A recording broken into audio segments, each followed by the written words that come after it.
අපේ හිතවත් ජෝති අපෙන් සමුගණී කියලා. මම ජෝතිපාලව දැන කියාගත්තේ මීට අවුරුදු 35කට 40කට ඉස්සෙල්ලා. මට අද වගේ මතකයි ශ්‍රී සුචරිත ව්‍යාපාරේ රැස්වීමක ගීතයක් ගායනා කිරීමට අති තරුණ වියේ ගායකයෙක්ව එක්කගෙන ආවා අපේ දිවංගත මිත්‍ර කරුණාරත්න අබේසේකර මහතා.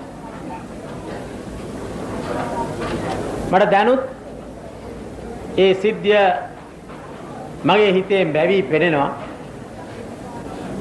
බොහෝම නිර්හංකාර ගුණගරුක ස්වභාවයකින් එදා මේ